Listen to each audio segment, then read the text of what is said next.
Thanks so much, Dan. So I'm going to talk a little bit more about my background. I know you guys are coming from somewhat different backgrounds, some with a mix, some with more technical experience, and some with coming from MBAs, some with both. And so I'm sort of sitting between the two worlds. I have an MBA from the Wharton School, but I was also a software engineer at Google, Microsoft, and Apple. And when I was at Google, I served on the Google Hiring Committee. And for those of you who don't know, the Google Hiring Committee is basically the committee of people who actually decide who gets offers. So Google, the way it works is your interviewers do not actually make a decision of whether or not you get an offer. Your interviewers write up feedback, and that goes to a hiring committee, and the hiring committee makes a decision. I'm also the founder and CEO of a company called ClearCup.com, which is sort of a forum around interview questions for tech companies. And I've written 2 books. One is Cracking the Coding Interview, which is sort of a deep dive into programming interviews. And then the second one is called The Google Resume, something like how to get a job and land a career at any great Google, Microsoft, Apple, or any great tech company. And sort of the more comprehensive start-to-end guide about what you should be doing to get a job at tech companies. So what I'm going to go over today is I'm going to talk about a bit about the culture of tech firms, and I'm going to talk about sort of what tech firms are looking for, how to research the industry and the firm before the interview. And I'm going to spend a bunch of time talking about the specific types of interview questions, and finally move on to Q&A. So, we've heard a lot about Google's fantastic culture. They have tons of perks. They're so innovative. And a lot of that's very true. You do work with brilliant people. I don't think there's anybody that works at Google who I wouldn't say was very, very smart. And I think that's one sort of difference between tech companies and other companies is how much focus they put on innovation and intelligence. The flip side for people to be aware of who are not looking for engineering roles is that some people will report that the companies are a little bit too engineering driven. That because the engineers are the ones ultimately building the products, that some companies, especially the more innovative ones like Google and Facebook, can get overly focused on engineering and not put as much priority on product management and other sort of business rules. So that's just something to consider if you are coming from more of a business background. That said, there are differences between different tech firms. So I'll go over just the big 4 that everybody cares about. So Amazon, Microsoft, Google, and Apple. So Google is extremely engineering focused. And one of the things just to be aware of it is a fantastic company to work for. But one of the things to be aware of is that it has this very, very flat hierarchy, which is great because you get a lot of freedom in what you do.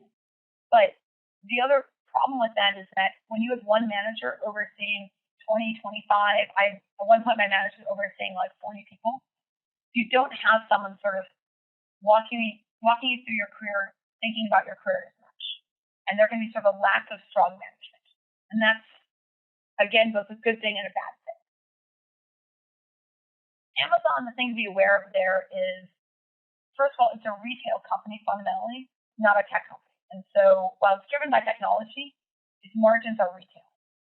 And so that means that they don't have the sort of perk-heavy culture, and they're more focused on how is everything we're doing affecting the bottom line? How are we going to make money off this feature? The other thing with Amazon is that for some reason I found there's a lack of a consistent culture across groups.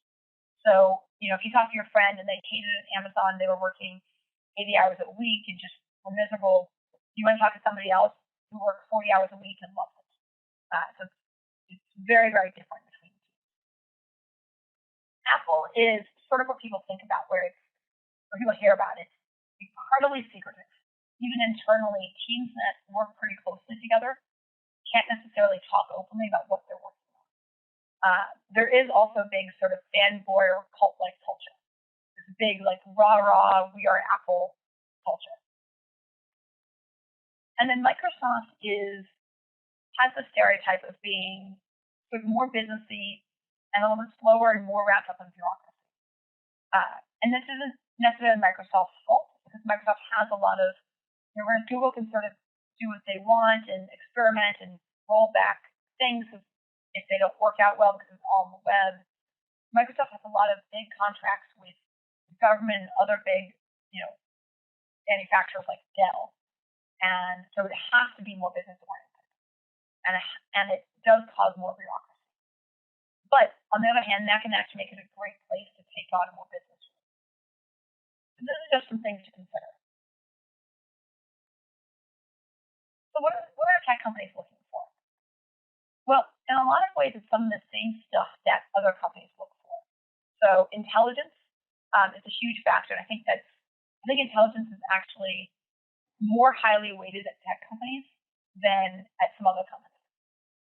Personality, mainly for business roles. For engineers, they don't care about that as much. Communication skills, again, that's for business roles, not engineering.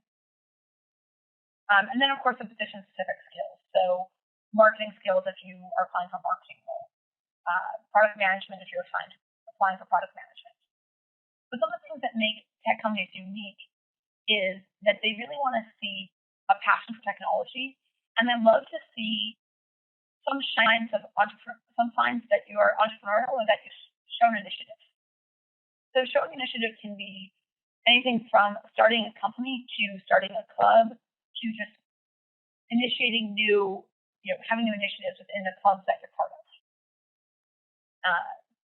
So one of the big questions here is, how do you show a passion for technology, or how do you show tech background, particularly if you're applying for business roles?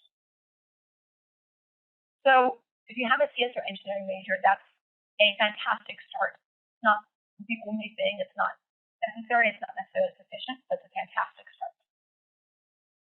Work experience in tech. So if you work for a startup in tech, even if you've consulted with a startup, that can really help. If those don't work, be reading about technology, read TechCrunch, read CNET's tech news, have an understanding of what's going on in the tech world. And then, big thing is explore tech on your own. So at the very minimum, do things like have your own website, have a blog, be active on Twitter. And if possible, actually start to explore some of the more deeply technical things. Explore Amazon S3, for example. And then to really, really, really set yourself apart, actually learn a bit about how to code and start a tech startup. So a great thing that anybody can do who doesn't have a coding background already is go to a site called codeacademy.com. And they have fantastic, quick tutorials of learning how to code. And that's something you can even put on your resume. You can list, completed all the coding projects at Code Academy. Just anything you do to say that you're not just another business person who doesn't know anything about technology. So find a way of really showing some expertise in technology. The next thing is how to build a great resume. And I know some of you guys will probably already know this stuff, but I know there's also a lot of people who are international who may not understand how the U.S. can be a bit different with resumes. So I'm going to go over this briefly. I mean pretty briefly. So the big thing to understand is how we review resumes. And I'd say this goes for probably any company in the U.S. So first, we have this giant stack of resumes, either electronic or in person. Pull your resume out. We do sort of a spot check. So we look at company names, positions, projects, schools, and we kind of skim the bullets of your resume. And then we make this snap judgment of interview or reject. And this all happens in 15, maybe 30 seconds if you're lucky. So when you design your resume, you need to think about how do you make your resume and how do you make your accomplishments stand out in like 15 seconds. And remember that we glance at your resume, we don't really read it. So a couple of very quick guidelines here. First of all, one page only. If you have more than 10 years of experience, you might be able to get away with 2 pages, but even there, I wouldn't necessarily recommend it. And the reason why a short resume is so important is that we only read your resume for like 15 seconds. So we don't have the time to read one page, let alone two. So as soon as you take a one-page resume and add on all the extra stuff that brings you to 2 pages, you've actually dropped the average quality of your content. Even though you may have added more content in total, it's more the average that matters.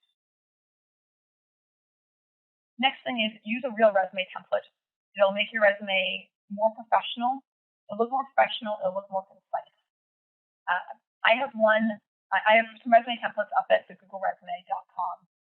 You can download those and use them if you want. They're good, concise resumes. Another big thing is make it accomplishment oriented. So initiated, built, created, designed, very clear accomplishment oriented work. And try as much as possible to quantify your accomplishment. So if you built some new team, what was sort of the dollar impact on that? And then next is keep all your bullets short, 1 to 2 line bullets. Anything that's like 3 lines or more looks like a paragraph and probably won't be read. So ideally, 1 to 2 line bullets, keep it very concise. So how are tech resumes different? Well, one big thing here is they have a less rigid culture. So tech companies have a less rigid culture. So you're given more freedom to demonstrate your strengths. So you don't need to be as caught up with what is and isn't appropriate at a tech company. You can have your resume look how you want it to look. Next thing is consider having a projects or additional experience section. And this sort of follows from the first point that because it's a less rigid culture, you can add on these additional sections that you may not expect at other companies. So put on 5 projects or startups you've worked on. If you had sort of informal consulting roles, particularly anything that's technically related, list those stuff. Another thing is consider listing technical experience. Microsoft Office, I wouldn't even bother listing. It just doesn't really matter. But if you have any real technical experience, especially programming languages, consider listing that stuff. And then the last thing is the question I like to pose to everybody whenever I review their resume is, what did you not include? And the reason I have this on here is that you'll often talk to people who, when I ask this, I ask, is there anything else that you've done that's really exceptional that you might not have listed? I'll find that they didn't list that they were exploring the startup idea for a while and built a prototype and did all this other stuff because they didn't launch, they didn't feel it's appropriate. And that's the kind of stuff where you want to include that stuff. So think carefully about if there's anything you've done on your resume or anything you've done that is pretty impressive that you didn't include. If it's impressive, you should include it because that's what tech hubs allow you to do. They allow you more freedom in how you demonstrate your strengths. Okay, so next I'm going to talk about how to research the company or the industry beforehand. And I'm going to talk about a few specific things you should make sure that you think about before you walk into your interview. Some of these things are think about the company's strategy in the future, the product and industry, and think about where you're passionate or excited. So with the company's strategy in the future, think about things like what are the biggest challenges? Why is this company successful or not? Who are their competitors? And then one question that's really useful to sort of pose to yourself is what do you predict will happen to this company in 1 year, 5 years, and 10 years? And asking and exploring this question can help you sort of flesh out how deeply you've thought about their challenges, their successes, and their competition. Next thing is I really recommend that when you walk into a tech company interview, you know 2 company products and 2 industry products sort of inside and out. This means business model challenges or recent events, as well as how you'd improve it. And that is how you improve it from the user's perspective. And I do recommend here that people avoid the super famous products. So if you're interviewing at Google, it's not going to be a super strong answer if you talk about Gmail, just because the interviewer has heard that so many times. So talk about something that's a little bit more niche. Something like AdSense starts to be something that's at least a little bit more niche. And the nice thing about doing two company products and two industry products is if you're interviewing with Google and you prepare two company products and then you interview with Microsoft, now you have those two industry products already. So two company products and two industry products. Next thing is find something that excites you. Find an area of technology that you think is really interesting. So, maybe that's crowdsourcing, maybe that's sort of infrastructure for cloud computing, but find some aspect of technology to learn it in depth. So understand the history of the field, the direction that it's going in the future, and understand who the leading companies are, what the leading products are, and why they're leading or not. Okay, so now I'm going to talk for the rest of the time about the actual interview questions. So there's four types of interview questions that are particularly popular. So behavioral questions, estimation questions, product design, and business questions. I didn't list this here, but obviously for coding roles, or even product management can end up wanting to see some, or program management can end up wanting to see some coding. Coding stuff is incredibly important if you're applying for a role where you're going to be coding. And that's sort of what they're all about. So if that's what you're going for, learn that stuff. Those are the four big questions outside of coding roles. The other thing I want to add on here is you'll read a lot of blogs about the impossible Google brain teasers and there's like 15 Google interview questions that will make you feel stupid. That stuff is really mostly just myth. It's perpetuated because somebody posts allegedly Google questions, some blogger picks them up and reports them, and they're all hyped up because they look scary and they get a lot of page views. They're mostly just myths. Look at actual interview questions. Don't read what you see reported on blogs. They have an incentive to hype up things. So read actual Google interview questions on careercup.com and glassdoor.com. Okay, so now I'm going to go and talk about how you solve these sorts of problems. So I know a lot of people know behavioral questions or have heard this stuff, so I'll go over it fairly quickly. But for those who don't, it's very, very important that you learn this sort of stuff. So for behavioral questions, the goal here is to obviously answer the question you're asked, but also give an answer that makes you look really good. And finally, to show strong communication skills and how you answer the question. So a good way to prepare for these questions so that you'll be ready to sort of give a great answer is to prepare what I call sort of a preparation grid. So it's kind of what you see on the screen here. So across the columns are common behavioral questions. And then down the rows are the different sort of projects, experiences, clubs you've had, each sort of chunk of your resume. And what's on the screen is just sort of 1/3 of what I would call the full preparation grid. And you fill this in with the specific stories from your background. And you can download a pretty complete grid of this at thegoogleresume.com. So fill in this grid before your interview and study this. And learning this grid will help you a lot in on-site interviews, but it'll really help you to have it. You can have it in front of you in a phone interview. And so this stuff, think about when you give your answer, think about giving it in the structure, what's called the situation, action, result structure. So what was the situation? What was the action you took? And what was the result? So delivering in the structure can help you give a great answer that really highlights why your role was great there. Okay. The next thing is estimation questions. These questions can really, really scare people, but they aren't nearly as scary as they might seem. So these things are designed to show problem solving or intelligence, quantitative skills, and communication. So to approach these things, do the following. So first, ask a lot of questions, then outline and structure your approach. Then sort of break down the components and solve those problems. And then sandwich check. So we'll show this with a specific question. So suppose you want to know how much money Gmail makes from ads each year.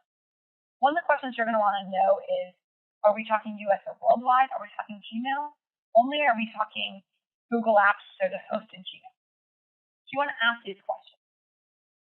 Then structure for yourself and for your interviewer your approach.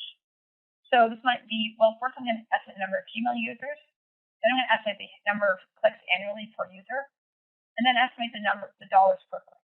And that can get you to your final answer. And then you actually break down each component. So you estimate how many Gmail users there are in the US by saying, well, there's 300 million people in the US. Assume 80 million people use email, 80% uses major email provider, and so on and so on.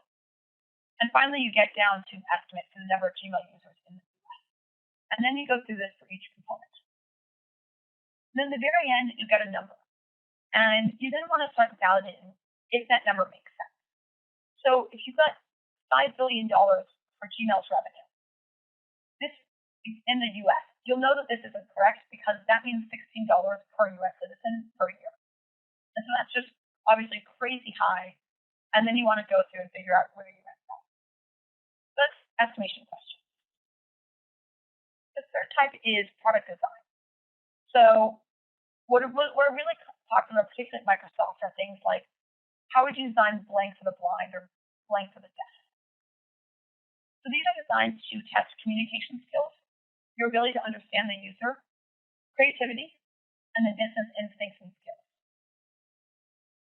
So a common approach is ask questions, understand who the user is, structure the problem, and then you go and actually design it. So let me show you what this means, because the asking questions part is particularly important. So if you're asked to design a calculator for the blind, you want to know things like, are it adults or children? Is it professionals? Are they using it in school or work? Where are they using it? And then you want to think really carefully about who is the user, really, really carefully. So the user here, remember, is not just the child itself, but it's also the parent. And then if you're designing for a blind child, think about understand who the user is and what they're all about. So they want to keep up with the rest of the class. They want to not feel different. They need to be able to do input and output. And they need to design for their parents, teachers, etc. And then you want to find a structure of the problem. And this is difficult often, but really, really important because a lot of this is about communication. So find a structure for the problem. And then finally you go through and you solve it. So the final type is business questions. So these are things where your MBA, if you have one, or your business background becomes important, but you don't necessarily need it. So these are very, very similar to product design questions. And you'll see the exact same approach. They're about asking questions, outlining a structure, and then solving piece by piece. So I'll go through this very quickly because it's very, very similar to product design. So ask questions. So if you're asked to design the price Amazon Prime membership, ask, is it US or worldwide? What features are you talking about? Are you talking about what features do you include? Are you including, say, movie streaming into this, or are you including just for the shipping cost? And then figure out, okay, what sort of price structures do you want to explore? Single price point, promotion, etc. You ask a lot of questions, and then you outline a structure. Okay, well, first I'm going to understand the priorities and think about the short-term versus long-term, as well as figure out how much you want to prioritize barriers to entry. Next, I'm going to analyze the financial impact of Amazon Prime per users, or short-term and long-term. And then finally, I'm going to evaluate potential price structures and discuss in detail the pricing for a single price point versus some sort of tiered pricing point. And then you actually go through and solve it piece by piece. So those are the common questions. Remember that you may get a question that doesn't fit cleanly into these or doesn't initially feel like it does. Remember that all questions, or many, many, many questions, come down to basically structure and communication. So when in doubt, you can tackle the problem by asking questions, structuring the problem, and solving piece by piece. Even if you get sort of a crazy wrong answer, at least if you've done that, you will have shown that you don't make assumptions for who the user is, and you will have shown that you can communicate in a structured fashion. And that's at least half the battle. and never rush yourself. Take your time, be patient. This is not a race. So just to recap, learn 4 products inside and out, so 2 internal, 2 external. Find something you're passionate about and do these sort of things in advance. Learn to code, read about technology, do all these things. Prepare the interview preparation gear. This is really, really, really important. And practice a lot. Practicing interview questions, you can find them on Glassdoor and you can find them on ClearCut. Extremely important. Don't believe the interview questions you see on blogs. Look for ones that are actually reported by actual candidates. And then in an interview question, ask questions, structure the problem, and solve. And that's really the key to doing well and getting a job at a top tech company. And now I want to, first I'll say, also you can check out my book. It goes into, whereas my first book, Captain Code Interview, talks about software engineering roles. Google Resume is sort of the more comprehensive guide about how to get a job at a tech company, and goes into a lot more detail the things that I talked about in this presentation. And now I'm going to open the floor to questions and answers. Great. Thanks so much, Gayle. Very insightful and very helpful. And thanks to everyone who have been submitting questions either during Gayle's presentation or during the registration process. I have a couple of questions that I have collected from all these inputs. And again, I encourage you guys to continue asking any additional questions through the Q&A portion on the panel to the right-hand side of the WebEx. So Gayle, the first question that we have that's been submitted is kind of around the seasonality of recruitment. When are good times versus bad times to apply for tech jobs, or is there really any way to predict what kind of flow to expect? So I think it somewhat depends. For software engineering roles, there are so few qualified software engineers in the U.S. that any time is fantastic. They are always hiring. Even when the economy is bad, they're still hiring. For other roles, for things that are hired from exclusively out of college, you're going to have the best luck hiring. So like APM roles, one of the things that tend to be hired just out of college. Or anything hired just out of undergraduate, university, or MBA programs, you're going to have the best luck generally in the fall. Things that are where they hire a lot of people with prior work experience or professionals, it really doesn't matter. They're hiring pretty year round. Great. Then the next question we have that's been submitted is in terms of exit options. So the person who submitted this question was thinking kind of a little bit longer term and wanted to know what are general exit options if you wanted to move on to something else after a job in the tech industry. What do you see as kind of the most common types of exit option jobs? So I see a ton of people I knew startups is a big place. So a ton of people leave and go to startups, anywhere from 2 people in size or founding their own company to to much larger startups like Foursquare, Zynga, which probably can't be called a startup anymore. Or so a lot of people go to startups. But then there's also all the exit opportunities for whatever your particular industry is or your particular position is. So if you have if you're doing a marketing role at Google, that does transfer. Yes, your field expertise will start to be increasingly in technology, but then it does start to transfer to other marketing roles at non-tech companies as well. That said, technology is really a fantastic place to be. It's growing so fast, it's changing so quickly, and that sort of change means that there's so much opportunity for advancement because just all the companies are growing so rapidly. Sure. And then kind of a double click on that question, what do you suggest in terms of joining a startup first or joining one of the larger tech companies? Do you think there's advantages or disadvantages of kind of a route one way or the other? So it depends on what someone's background is, but I think it's a very, very good idea. So particularly if someone's coming out of college or out of an MBA program where they may not have had a ton of prior work experience, it's I think it's a fantastic idea to work for a big tech company coming out of school. And that said, I'm not choosing that career path because I already have that experience.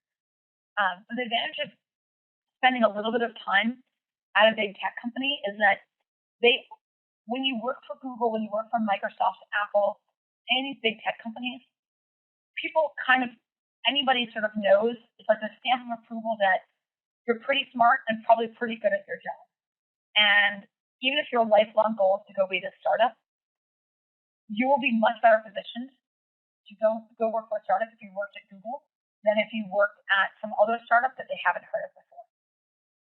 And you don't have to stay at these companies for a long time. People will totally understand if you only spend, a year at Google, but just getting that little bit of experience will really, really help you. That makes sense. So we've touched on kind of the transition from a big tech company to a startup or vice versa. What about from a larger tech company to another large tech company? So if you're coming from Microsoft and going to Google or something like that, where kind of the anticipation is you have a lot of product knowledge from your prior employer, but you're going into kind of a new industry. Is there any bias or any suggestions that you have about making that transition? Well, so one thing I'd say is that there have been some people who transferred from, and I was at Google in Seattle, so we saw a ton of people who moved over from either Microsoft or Amazon into Google. And particularly with the Microsoft people, they would sometimes have a little bit rougher transition because the way that managers are supposed to act was very, very different. And they were surprised, both managers and engineers could be surprised. So managers, product managers, and engineers could be surprised at sort of the leadership that engineers were supposed to take on. And so that was often a little bit rough. And so what I'd recommend to people, if you're switching between tech companies, talk to people who've made that transition and understand what sort of the delta is in the culture. Understand what those differences are so that you're not walking in as a manager at Google and expecting to be able to closely micromanage people. That's just not going to work as well. So be careful with that. As far as walking with prior knowledge of sort of, people expecting you to reveal like confidential Microsoft information at Google, there are so many people transferring between the companies that one, you're not especially prized because you know about Microsoft and Google. It's just there are so many other people like that, and they would never ask you to do anything that was, they're very, very scared of losses and would never ask you to do anything that was at all risky there. Yep. So, a lot of questions that we got submitted prior to the webinar starting kind of address the topic of what are the companies looking for, and you definitely touched on that in the beginning of the presentation, but I wanted to dive a little bit more into your suggestion on how to show initiative or passion. I'm hoping that you can expand a little bit on that, on kind of what you would like to see if you were interviewing somebody or looking at somebody's resume. How do you actually make that really stand out, your passion or initiative? So, I think perhaps the best thing that someone could show is that they previously founded a company. And it doesn't have to be, a 50-person company that got VC funding and this and that. It can be something that they did alone or with one other person. That's a really good way of showing initiative. So I don't recommend that people kind of found fake companies, but if you explored a company during business school and made some reasonable amount of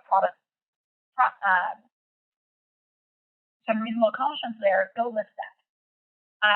But that's not, if you don't feel comfortable doing that, if you don't have that thing, you can, spend some weekends building something on your own, hire some people to build an iPhone app. If you're in school, founding a club, starting a new initiative, founding a new subgroup within a club, anything like that, really something that you did that you initiated, that you did on your own that you led without, a manager coming down and telling you, hey, you need to lead this. Anything that you initiate on your own is initiative, whether it's technical, professional, or not. So those are great things. And then the closer that relates to technology, the better it is. Great. I've gotten a few requests, Gayle, if you could share what that recommended source is for further enhancing your skills around programming and any other computer science concepts. I believe it was on one of your slides, but can you share with us that source again and any other material or kind of resources on this concept? Do you want me to flip back to it as a slide, or? Yeah, I think that would be great, actually. All right. Sorry. So the site, this is for people who don't know how to code. The site is called Code Academy.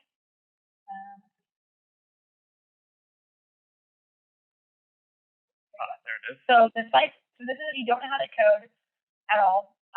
Code Academy is fantastic. It's the best set of tutorials I've ever seen. It's really great for people who don't know how to code and kind of are like, what is this thing called programming? How does it work? And it'll get you learning the basics of a language called JavaScript. It's really, really great. And then at that point, you'll be a lot more comfortable. If you want to continue exploring how to code, you'll be a lot more comfortable exploring it in either JavaScript or a different language. That'll really get you started. Great. And then what about your suggestions or thoughts around networking in the industry and how important that is, either via information sessions or trying to reach out to people on LinkedIn and getting some of these conversations with people actually in the industry before interviewing? Yeah, so I think there's a lot of ways of doing that. One thing to sort of recognize is that you need to, because these tech companies are huge, you need to sort of split apart what you do to get an interview from what you do to get an offer. So the networking will do a lot to help you get an interview. But sort of, you can think about them as being very, very discrete things. So there's what you do to get someone to look at your resume and to refer you. And then, your resume might be looked at sort of independently from someone referring you, particularly if you're not coming from someone who knows you in depth. So it's almost like three completely separate things. So getting them to actually refer you, then once someone gets referred to, it's sort of irrelevant when they referred you, unless they can really speak to your skills. That's completely separate from actually getting your resume selected for an interview, which is completely separate from getting interviewing well and getting an offer. So as far as just the first part, which is getting someone to actually refer you, there's a lot of different ways of doing that. So, start talking with people who are in technology. So LinkedIn is great, but you can also start talking to them through Twitter and by commenting on their blog. I know the people who comment on my blogs a bunch. Or there's a bunch of people who I kind of feel like I know because they talk to me on Twitter. And if I still worked at Google, I'd say, sure, I'll refer you. You've had intelligent points. You talk to me other things. I'd be happy to refer you.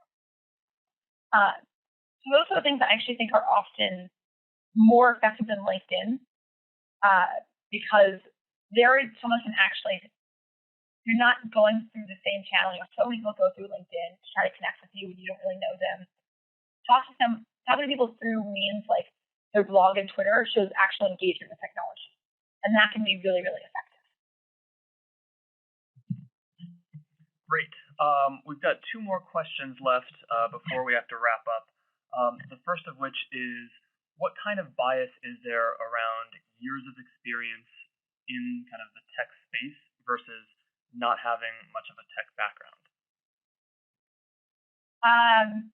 So unless if you're applying for a job, there's some roles that are really like just come out of college. So, I've never seen an associate product manager at Google who is 40 years old. It's sort of a just out of college sort of position.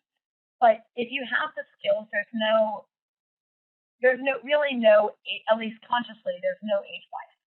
Uh, Now, an individual interviewer could have a subconscious bias of someone being old and kind of boring, or they could have a bias of someone being old and having a lot more experience and being a great candidate. But I really don't think there's a conscious bias of only young people understand technology. I worked with a ton of people at Google who were, I worked with people who were just out of college. I worked with people who were 50, 55 years old. So I don't think there is uh, a real age bias. Uh, and then, sorry, what was the other thing you were wondering about with bias? Just in terms of having a tech background or not having a tech background. Say you're an MBA student looking to get into the tech industry, but not having any of those kind of hardcore skills in your past. So I'd say that having a tech background is an important factor. It's There were product managers who don't have tech backgrounds. It's definitely a lot harder. You have an easier chance going like product managers. Generally, they want a CS degree, or a related degree, so anything in engineering. But there were those who don't. It's more unusual, but there were those who don't. Now they probably had other forms of tech background. But if you don't have a tech background, there are other roles. So in marketing, they're a little bit more open to people without tech background. So yeah, I'd say it's an important factor, but you may still be able to get an interview if you come from a top MBA program or have something else that makes you really exceptional. Makes sense. And then, the last question that I have here, I think is a fantastic question, very broad and general, and it probably applies to everybody who's dialed in for this session. But what would you say are the types of people that are unhappy versus happy with careers in the tech space? It's somewhat hard to say because uh, there really are big differences. There are people who are unhappy at Microsoft if Microsoft is too bureaucratic for them. And there are people who are unhappy at Google because they want the sort of more heavy-handed management. And so there's some people who are unhappy with particular types of companies. But as far as in tech in general, if you want something that's more corporate, tech companies are not very corporate. They're sort of companies where you wear jeans every day. Particularly, the closer you work to engineering, the more likely you are to wear jeans to work. The first time I ever wore a suit my entire life, I think, was when I applied to business school. It was for my MBA interview. Never once wore a suit at a tech company. So, if you want sort of the more rigid hierarchies, more bureaucracy, and some people actually enjoy that sort of business-oriented environment, then tech companies aren't for you. They are casual environments. You do work with generally younger people, and you're not if you're in a business role, you're not always the sort of prized possession like you might be if you work for, say, Procter and Gamble, something like that. If you're working in a business role, you're not always a prized possession at a tech company. And so if that's what you're expecting, you're not necessarily going to find that there. So that's just something to keep in mind. But you are still valued, obviously. But some people feel engineers are the ones who are building products, and to prioritize their feelings more. Fantastic. Well, Gayle, unfortunately, that's all the time that we do have today. But I would like to thank you for your time and sharing with us this helpful and informative insight.